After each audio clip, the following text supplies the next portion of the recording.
Welcome to my educational channel విద్యా ఉద్యోగ సమాచారానికి స్వాగతం. Daily GK and current affairs 292వ ఎపిసోడ్కి స్వాగతం.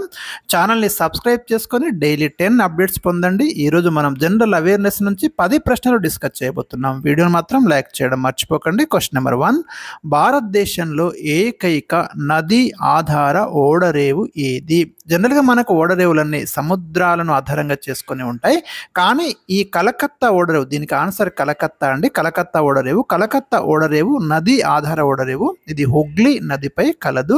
ఇది రిపీటెడ్ క్వశ్చన్ అండి, కాంపిటేటివ్ ఎగ్జామ్స్లో గుర్తుంచుకోండి. క్వశ్చన్ నెంబర్ 2, బోకో హారం తీవ్రవాద సంస్థ ఏ దేశానికి చెందింది? ఇది మనకు ఎప్పుడు చదవాల్సినటువంటి క్వశ్చన్ అండి. అంతర్జాతీయంగా ఆయా దేశాలలో ఉన్నటువంటి తీవ్రవాద మిలిటెంట్ గ్రూప్స్ కానివ్వండి, టెర్రరిస్ట్ గ్రూప్స్ కానివ్వండి, ఖచ్చితంగా చదవండి.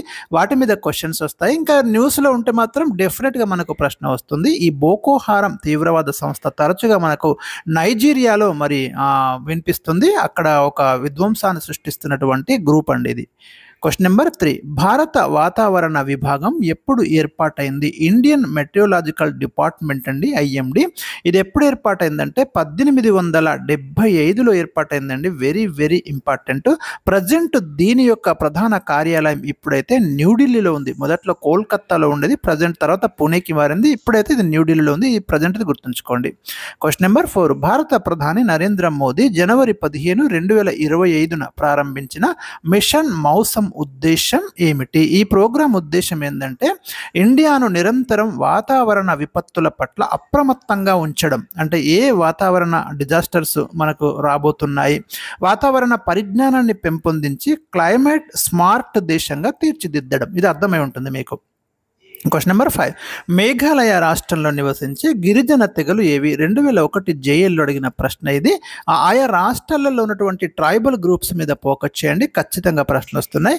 కాశీ, జయంతియా, గారో అనే తెగలైతే మనకు అక్కడ ఉంటున్నాయి మేఘాలయలో. అదేవిధంగా మీకు సంతాల్ అనే తెగ జార్ఖండ్, పశ్చిమ బెంగాల్లో ఉందండి.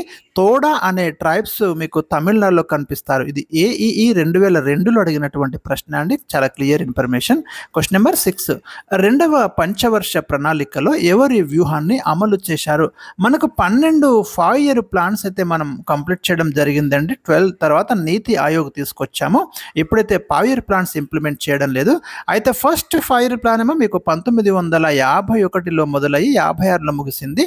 ఆ రెండవ పంచవర్ష ప్రణాళిక 1956లో స్టార్ట్ అయింది మనకు.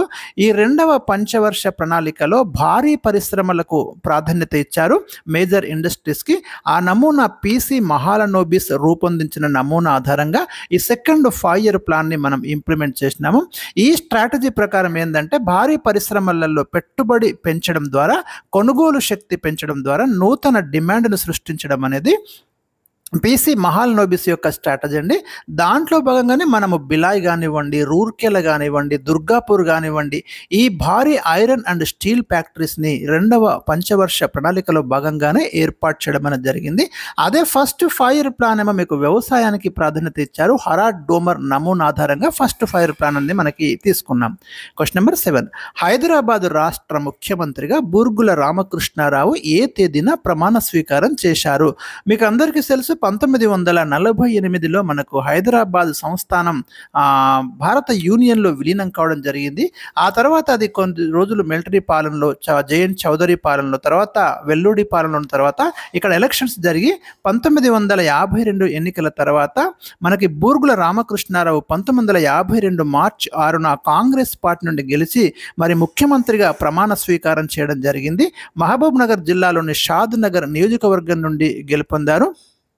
ప్రతిపక్ష పార్టీ ఆనాడు పీపుల్స్ డెమోక్రటిక్ ఫెడరేషన్ అండి. క్వశ్చన్ నెంబర్ 8, పార్లమెంటు సమావేశాలకు సంబంధించి 0 అవర్ ఎప్పుడు ఉంటుంది? ఇది తరచుగా అడుగుతున్నటువంటి ప్రశ్న అండి. దీన్ని మనం శూన్య గంట అంటాం తెలుగులో.